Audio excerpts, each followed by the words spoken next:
नमस्कार दोस्तों, स्वागत है आपका हमारी चैनल शांति मार्ग में। हम आपके लिए नए नए मोटिवेट वीडियो लाते रहते हैं और आप चाहते हैं कि ऐसे ही गहरे और प्रेरणादायक विचार आपको मिलते रहे तो अभी हमारी चैनल शांति मार्ग को सब्सक्राइब कर लीजिए और बेल आइकन दबा दीजिए ताकि आने वाला हर वीडियो सबसे पहले आप तक पहुंचे। मनुष्य दिन भर जिस चेतना में जीता है वह भारी होती है, विचारों से भरी इच्छाओं से, बोझिल स्मृतियों से उलझी हुई। रात होते होते यह चेतना और अधिक थक जाती है, फिर नींद आती है, लेकिन नींद भी पूरी तरह शुद्ध नहीं होती। सपनों, डर, वासनाओं और अधूरी इच्छाओं से भरी हुई। पूरी रात के बाद जब शरीर विश्राम से बाहर आता है तब एक बहुत छोटा सा समय होता है जब मन अभी पूरी तरह जागा नहीं होता और शरीर अभी पूरी तरह सोया नहीं होता। यही वह क्षण है जिसे आर्षियों ने ब्रह्म मुहूर्त कहा। इस समय मनुष्य न तो संसार में होता है, ना ही पूरी तरह शरीर में वह बीच में होता है, और जो बीच में होता है वही द्वार बन जाता है। इसीलिए ब्रह्म मुहूर्त को ईश्वर से जुड़ने का सबसे शक्तिशाली समय कहा गया, क्योंकि ईश्वर कहीं बाहर नहीं बैठा है। ईश्वर उस शून्य में अनुभव होता है जहां विचार रुकते हैं, और ब्रह्म मुहूर्त में विचार सबसे कमजोर होते हैं। लेकिन यहां एक बहुत गहरी बात समझनी होगी। अगर आप केवल समय देखकर उठते हैं तो कुछ नहीं होगा। लाखों लोग 4 बजे उठते हैं, लेकिन उनके जीवन में कोई क्रांति नहीं होती। क्यों? क्योंकि वे शरीर को तो जगा लेते हैं लेकिन चेतना को नहीं। ब्रह्म मुहूर्त में सबसे पहले जो जागता है वह अहंकार नहीं होता। मैं, मेरा, मणि, मुझे, यह शब्द उस समय उतने सक्रिय नहीं होते। यही कारण है कि अगर उसी समय आप मोबाइल उठा लें तो आप उस पूरे अवसर को नष्ट कर देते हैं। मोबाइल यानी दुनिया और ब्रह्म मुहूर्त यानी दुनिया से पहले का क्षण। आर्षियों ने कहा, इस समय अगर तुम चुप बैठ जाओ तो ईश्वर अपने आप प्रकट हो जाता है। तुम्हें उसे बुलाना नहीं पड़ता क्योंकि तुम स्वयं रास्ते से हट जाते हो। इसलिए ब्रह्म मुहूर्त में सबसे बड़ा रहस्य कोई मंत्र नहीं है, कोई शब्द नहीं है, कोई विधि नहीं है। सबसे बड़ा रहस्य है हस्तक्षेप न करना। ना सोचो, ना मांगो, ना कल्पना करो, बस जागे रहो। लेकिन आधुनिक मन यही गलती करता है। वह पूछता है, क्या करूं, कैसे करूं, कितनी देर करूं, और इसी करने की आदत के कारण वह होने से चूक जाता है। ईश्वर से जुड़ाव किसी प्रयास से नहीं होता। प्रयास तो दूरी बनाता है, जुड़ाव तो तब होता है जब प्रयास गिर जाता है। जब मनुष्य पहली बार ब्रह्म मुहूर्त में सचमुच जागता है तब उसे यह एहसास भी नहीं होता कि उसके भीतर कोई असाधारण घटना घट रही है। बाहर से देखने पर सब कुछ सामान्य लगता है, वही कमरा, वही हवा, वही शरीर, लेकिन भीतर एक सूक्ष्म परिवर्तन शुरू हो चुका होता है। यही वह बिंदु है जहां अधिकांश लोग चूक जाते हैं, क्योंकि वे चमत्कार को बाहर ढूंढते हैं, जबकि ब्रह्म मुहूर्त का सारा खेल भीतर घटता है। जब आप ब्रह्म मुहूर्त में आंख खोलते हैं तब शरीर अभी भी नींद की तरंगों से पूरी तरह मुक्त नहीं हुआ होता। वैज्ञानिक भाषा में कहें तो मस्तिष्क की तरंगे अल्फा और थीटा की सीमा में होती हैं, पर आध्यात्मिक भाषा में यह वह क्षण है जब मन का पहरेदार कमजोर पड़ जाता है। दिन भर जो मन आपको नियंत्रित करता है, जो आपको इधर उधर दौड़ाता है, जो आपको अतीत और भविष्य में उलझाए रखता है, वह मन इस समय उतना शक्तिशाली नहीं होता। इसीलिए राशियों ने कहा कि ब्रह्म मुहूर्त में किया गया एक छोटा सा अनुभव पूरे दिन की साधना से अधिक प्रभावशाली हो सकता है, क्योंकि यहाँ संघर्ष नहीं करना पड़ता, यहाँ लड़ाई नहीं होती, यहाँ केवल साक्षी होना पर्याप्त होता है। संगीत, लेकिन समस्या यह है कि आधुनिक मन को साक्षी होना आता ही नहीं। वह या तो सोता है या फिर भागता है। जैसे ही आंख खुली, मोबाइल। जैसे ही चेतना ऊपर आई, दुनिया भीतर घुस गई, और जैसे ही दुनिया भीतर घुसी, ब्रह्म मुहूर्त समाप्त। जब आप ब्रह्म मुहूर्त में जागते हैं तो पहला नियम यह है कि आप किसी भी बाहरी उत्तेजना से खुद को बचाएं। कोई आवाज नहीं, कोई स्क्रीन नहीं, कोई बातचीत नहीं, क्योंकि यह समय भीतर की आवाज सुनने का होता है, और भीतर की आवाज बहुत धीमी होती है। उसे सुनने के लिए बाहर का शोर बंद करना पड़ता है। अब यहां एक गहरी बात समझिए। ईश्वर से जुड़ने का अर्थ किसी आकृति को देखना नहीं है, किसी स्वर को सुनना नहीं है। ईश्वर से जुड़ने का अर्थ है उस शांति को अनुभव करना जो विचारों के बीच की खाली जगह में छिपी रहती है। दिन में यह खाली जगह बहुत छोटी होती है, लगभग अदृश्य, लेकिन ब्रह्म मुहूर्त में यह खाली जगह अपने आप बड़ी हो जाती है। जब आप चुपचाप बैठते हैं बिना कुछ किए, तब धीरे धीरे विचारों के बीच अंतराल बढ़ने लगता है। पहले विचार आते हैं, फिर थोड़ी देर रुकते हैं, फिर आते हैं, और जिस क्षण आप उस रुकावट को पहचान लेते हैं उसी क्षण ईश्वर का पहला स्पर्श होता है। यह स्पर्श कोई भावनात्मक उत्तेजना नहीं है। इसमें ना तो खुशी का उछाल होता है, ना ही किसी तरह का रोमांच। यह बहुत साधारण, बहुत शांत और बहुत गहरा होता है। इतना साधारण कि अहंकार इसे महत्व ही नहीं देता, और इतना गहरा कि आत्मा इसे पहचान लेती है। जब यह स्पर्श घटता है तब मन पहली बार महसूस करता है कि वह अकेला नहीं है, कि उसके पीछे कोई और भी है। कोई ऐसा जो सोचता नहीं, बोलता नहीं, मांगता नहीं, लेकिन फिर भी पूर्ण है। यही कारण है कि ब्रह्म मुहूर्त में की गई प्रार्थना शब्दों की मोहताज नहीं होती। वहां हे प्रभु कहना भी आवश्यक नहीं। वहां तो केवल उपस्थित होना ही पर्याप्त है, क्योंकि ईश्वर को बुलाया नहीं जाता, ईश्वर को तो महसूस किया जाता है। लेकिन यहां एक बहुत सूक्ष्म खतरा भी है। जैसे ही आपको यह अनुभव थोड़ा सा भी अच्छा लगने लगता है, मन उसे पकड़ना चाहता है। वह कहता है कल भी ऐसा ही होना चाहिए, परसों भी ऐसा ही होना चाहिए, और इसी चाह के साथ वह अनुभव मर जाता है, क्योंकि जो पकड़ा जाता है वह सत्य नहीं होता। ब्रह्म मुहूर्त आपको यह सिखाता है कि सत्य को पकड़ा नहीं जाता, सत्य के लिए खाली हुआ जाता है। जितना अधिक आप खाली होंगे, उतना ही अधिक वह अपने आप भरता जाएगा। इसलिए अगर आप ब्रह्म मुहूर्त में बैठते हैं और कुछ नहीं घटता तो परेशान मत होइए। कुछ नहीं ही सबसे बड़ी शुरुआत है, क्योंकि जहां कुछ नहीं है वहीं से सब कुछ शुरू होता है। अधिकांश लोग साधना छोड़ देते हैं क्योंकि उन्हें तुरंत परिणाम चाहिए, लेकिन ब्रह्म मुहूर्त का रहस्य धैर्य में छिपा है। यह कोई व्यापार नहीं है कि निवेश किया और लाभ मिल गया। यह तो एक प्रेम संबंध की तरह है। जितना समय आप बिना अपेक्षा के देते हैं, उतना ही गहरा जुड़ाव बनता जाता है। जब आप रोज उसी समय उसी शांति में बैठते हैं, तो धीरे धीरे शरीर भी सीख लेता है कि अब लड़ना नहीं है, मन भी सीख लेता है कि अब चुप रहना है। और तब एक दिन अचानक बिना किसी सूचना के भीतर एक ऐसा मौन उतरता है जो पहले कभी नहीं जाना था। और उसी मौन में पहली बार यह अनुभूति होती है कि जिसे आप ईश्वर कह रहे थे वह कहीं बाहर नहीं था, वह तो हमेशा यही था। बस आप बहुत शोर में जी रहे थे। लेकिन यहां एक बहुत सूक्ष्म और खतरनाक बिंदु है जिसे समझे बिना ब्रह्म मुहूर्त की साधना आगे नहीं बढ़ती। अधिकांश साधक यही सोचते हैं कि वे सही कर रहे हैं, फिर भी उन्हें वह गहराई क्यों नहीं मिल रही जिसके बारे में सुना है। कारण बहुत सरल है, लेकिन उसे स्वीकार करना कठिन है। हम अपनी ही आदतों को साधना में ले आते हैं और फिर उसी से साधना को नष्ट भी कर देते हैं। लेकिन सबसे पहली भूल यह है कि हम ब्रह्म मुहूर्त को एक उपलब्धि बना लेते हैं। जैसे ही किसी दिन 4 बजे आंख खुली, मन भीतर से कहता है आज तो मैंने कमाल कर दिया, और इसी क्षण साधना टूट जाती है, क्योंकि जहां गर्व आया वहां ईश्वर नहीं रहता। ब्रह्म मुहूर्त विनम्रता मांगता है, उपलब्धि नहीं। दूसरी बड़ी भूल यह है कि लोग ब्रह्म मुहूर्त में भी परिणाम चाहते हैं। वे बैठते हैं और भीतर ही भीतर देखने लगते हैं, कुछ हुआ या नहीं हुआ, शांति आई या नहीं आई, ऊर्जा महसूस हुई या नहीं हुई।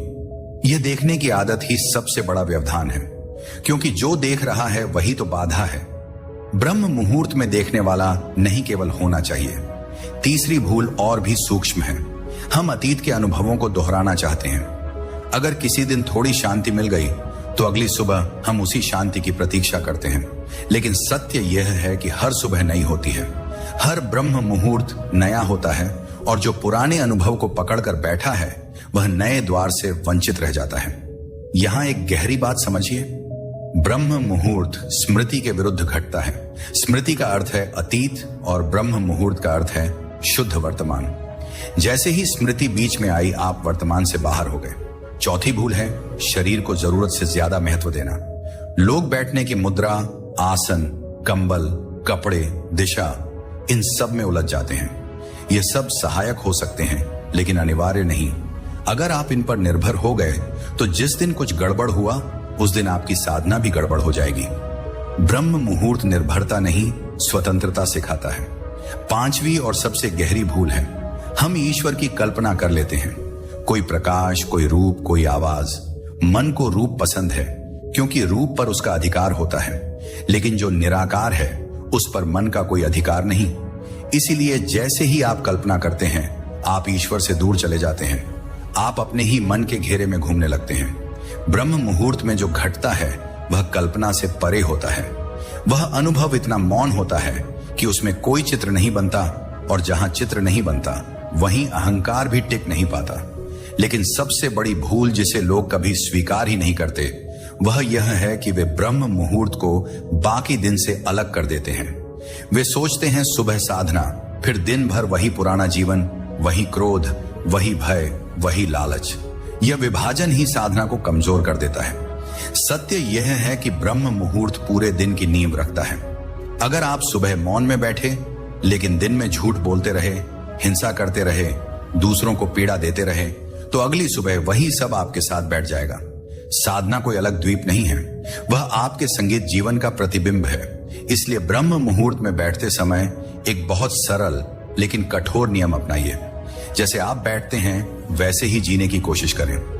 अगर सुबह आप थोड़े अधिक जागरूक हैं तो दिन में भी थोड़े अधिक जागरूक रहें।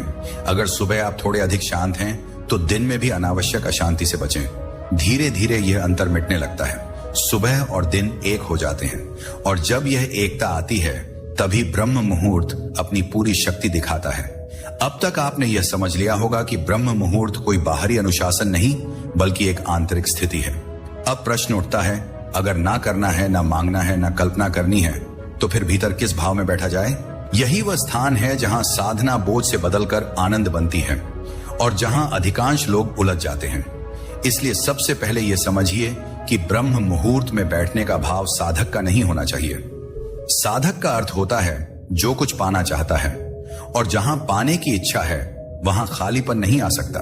ब्रह्म मुहूर्त में भाव होना चाहिए एक बच्चे जैसा, जिसे कुछ पता नहीं, जिसे कुछ चाहिए नहीं, जो बस जाग गया है और चारों ओर देख रहा है। जब आप इस भाव में बैठते हैं तो भीतर एक सहज कोमलता उतरती है। यह कोमलता बहुत आवश्यक है, क्योंकि ईश्वर कठोर मन में प्रकट नहीं होता, वह उसी हृदय में उतरता है जो बचपन की तरह खुला हो।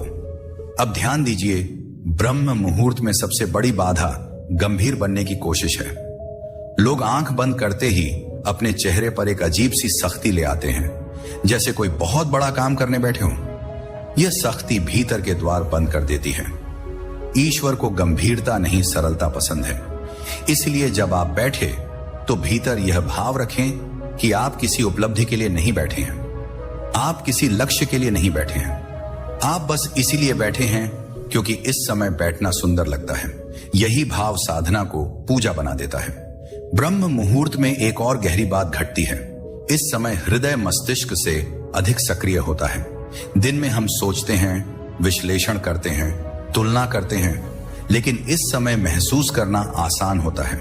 इसलिए अगर आप इस समय सोचने लग गए तो आप प्रवाह के विरुद्ध चले जाते हैं। इसलिए भीतर ही भीतर महसूस करने का अभ्यास कीजिए। सांस को महसूस कीजिए, शरीर के भार को महसूस कीजिए, मौन की उपस्थिति को महसूस कीजिए। महसूस करने में कोई प्रयास नहीं होता, प्रयास तो सोचने में होता है। धीरे धीरे आप देखेंगे कि एक बहुत हल्का सा आनंद भीतर फैलने लगता है। यह आनंद किसी कारण से नहीं होता, यह बस होता है। यही संकेत है कि आप सही दिशा में हैं। लेकिन ध्यान रखिए, इस आनंद को पकड़ने की कोशिश मत कीजिए। इसे आने जाने दीजिए जैसे बादल आते जाते हैं। अब एक और गहरी बात समझिए। ब्रह्म मुहूर्त में बैठते समय अगर नींद आ जाए तो खुद से नाराज मत होइए। नींद भी शत्रु नहीं है। कई बार नींद का आना यह संकेत देता है कि शरीर गहराई से विश्राम कर रहा है। फर्क बस इतना है कि आप नींद में खो ना जाएं। अगर नींद आए तो बस उसे देखिए, जैसे कोई लहर आई और चली गई। जब आप इस देखने के भाव में रहते हैं तो धीरे धीरे नींद और जागरण के बीच एक तीसरी अवस्था बनती है। यही वह अवस्था है जिसे साधना की भाषा में द्वार कहा गया है। ना पूरी नींद, ना पूरी जागृति। इसी में ईश्वर का पहला स्थायी स्पर्श होता है। इस समय आपको कोई दर्शन नहीं होगा, कोई आवाज नहीं आएगी, बल्कि इसके उलट आप खुद थोड़ा सा मिटते हुए महसूस करेंगे, जैसे मैं हल्का हो रहा हूं, जैसे भीतर कोई बोझ गिर रहा हो। यह मिटना ही जुड़ना है। लेकिन यहां फिर वही सावधानी, इस मिटने को भी अनुभव मत बनाइए, क्योंकि अनुभव बनते ही अहंकार खड़ा हो जाता है। बस इसे घटने दीजिए। ब्रह्म मुहूर्त में सही भाव का अर्थ है स्वीकृति। जैसा है वैसा स्वीकार। अगर मन अशांत है तो भी स्वीकार, अगर शांति है तो भी स्वीकार। स्वीकार ही वह भूमि है जिस पर ईश्वर उतरता है। धीरे धीरे ब्रह्म मुहूर्त की साधना का प्रभाव जीवन में उतरना शुरू होता है। पहले यह केवल सुबह के कुछ क्षणों तक सीमित रहता है, लेकिन जैसे जैसे आप लगातार अभ्यास करते हैं, यह सुबह का अनुभव दिन भर के आपके हर क्षण में दिखाई देने लगता है। पहले दिन आपको यह महसूस नहीं होगा, लेकिन लगातार 7 दिन, 15 दिन और 30 दिन की साधना के बाद आप पाएंगे कि दिन के हलचल, तनाव और समस्याएं भी पहले जैसी गहरी छाप नहीं छोड़ती। यह असर धीरे धीरे अति सूक्ष्म लेकिन स्थायी रूप से आपकी चेतना में उतरता है। धीरे धीरे आपका मन हल्का होने लगता है। जो क्रोध, चिंता और भय दिन में आपके भीतर छिपे रहते थे, वे अपनी तीव्रता खोने लगते हैं, क्योंकि ब्रह्म मुहूर्त में जो खालीपन अनुभव किया गया वही दिन में भी फैलने लगता है। आपका मन अब हर परिस्थिति को तेजी से समझने और शांत ढंग से प्रतिक्रिया देने लगता है। धीरे धीरे आपकी ऊर्जा बढ़ती है, दिन भर थकान कम लगती है, नींद अधिक गहरी और विश्राम पूर्ण हो जाता है। यह केवल शरीर की ऊर्जा नहीं है, बल्कि आंतरिक ऊर्जा जो चेतना से जुड़ी हुई है। इसे हम प्राण शक्ति कह सकते हैं। प्राचीन योगियों ने इसी प्राण शक्ति को जागृत कर जीवन को लंबा, स्वास्थ्यपूर्ण और उच्च चेतना वाला बताया है। धीरे धीरे आप महसूस करेंगे कि ब्रह्म मुहूर्त केवल व्यक्तिगत अनुभव नहीं है, बल्कि इसका असर दूसरों पर भी पड़ता है। आप दिन में अधिक धैर्यवान, सहनशील और प्रेमपूर्ण व्यवहार करने लगते हैं। यह प्रत्यक्ष नहीं दिखाई देता, लेकिन आपके चारों ओर के लोग आपके बदलते स्वरूप को महसूस करते हैं। आपका मौन, आपका संतुलन और आपका सरल व्यवहार दूसरों पर प्रभाव डालता है। धीरे धीरे ब्रह्म मुहूर्त के इस अनुभव के कारण आपकी साधना जीवन से अलग नहीं रहती। सुबह के यह क्षण अब अलग नहीं होते, बल्कि दिन भर की क्रियाएं भी उसी शांति और समझ के अनुरूप होने लगती हैं। काम, परिवार, समाज और स्वयं के भीतर के अनुभव सभी एक स्तर पर आने लगते हैं। इसी को ऋषियों ने जीवन और साधना का संगम कहा। धीरे धीरे एक और बदलाव आता है, आपकी इच्छाएं। अब यह नहीं कि इच्छाएं मिट जाएं, लेकिन उनका दबाव और तीव्रता कम हो जाती है। आप चीजों को उसी रूप में स्वीकार करना शुरू कर देते हैं जैसा वे हैं। प्रत्यक्ष रूप से यही ईश्वर से जुड़ने की स्थिति है। आप अब केवल यह चाहते नहीं कि ईश्वर आपको कुछ दें, बल्कि आप स्वयं उसके माध्यम से अनुभव कर रहे हैं। अब जब आप ब्रह्म मुहूर्त की साधना को जीवन में स्थायी बनाना चाहते हैं, तो इसका मतलब केवल सुबह जल्दी उठना नहीं है। इसका अर्थ है जीवन की हर गतिविधि में उस गहराई, उस मौन और उस जागरूकता को बनाए रखना जो आपने सुबह अनुभव किया। अब प्रश्न उठता है, यह कैसे संभव है? इसका उत्तर सरल है, लेकिन इसे अपनाने में अनुशासन और समझ दोनों चाहिए। पहला कदम है नियमितता। केवल 1-10 दिन या सप्ताह तक ब्रह्म मुहूर्त में उठकर बैठना पर्याप्त नहीं है। जैसे शरीर किसी नए व्यायाम को सीखने में समय लेता है, वैसे ही चेतना भी इस अनुभव को स्थायी रूप से आत्मसात करने में समय लेती है। इसलिए रोजाना एक ही समय पर उठे बिना किसी बहाने के और बिना किसी अपेक्षा के बस बैठे। दूसरा कदम है प्रवाह के अनुसार रहना। जब आप ब्रह्म मुहूर्त में बैठते हैं, तो किसी भी घटना या भावना को रोकने या बदलने की कोशिश मत कीजिए। जैसे पानी अपनी धारा में बहता है, वैसे ही विचार, भाव और ऊर्जा को अपने प्राकृतिक प्रवाह में रहने दीजिए। इस प्रवाह में रहकर ही आप वास्तविक ईश्वर अनुभव कर पाएंगे। तीसरा कदम है दिन भर की जागरूकता। ब्रह्म मुहूर्त केवल सुबह का समय नहीं है, यह दिन भर 24 घंटे है कि चेतना की नींव है। जो शांति और संतुलन सुबह अनुभव हुआ, उसे दिन के कार्यों में भी ले आए। जब आप किसी समस्या से गुजरे, किसी चुनौती का सामना करें या किसी से बातचीत करें, तो उस समय भी वही मौन और साक्षी भाव बनाए रखें। धीरे धीरे यह आदत बन जाएगी और आपका पूरा जीवन ब्रह्म मुहूर्त जैसा अनुभव बन जाएगा। चौथा कदम है अनुभव को पकड़ने का प्रयास ना करना। कई बार लोग सुबह अनुभव होने के बाद उसे दोहराने या पकड़ने की कोशिश करते हैं। यह सबसे बड़ी बाधा है। ब्रह्म मुहूर्त का असली अनुभव उस समय घटता है जब आप इसे अनुभव करते हैं, ना कि जब आप इसे पकड़ने की कोशिश करते हैं। इसे समझिए, जो पकड़ने योग्य है वह सत्य नहीं है। जो बिना पकड़े अनुभव होता है वही ईश्वर है। पांचवा कदम है प्रकृति का सहारा लेना।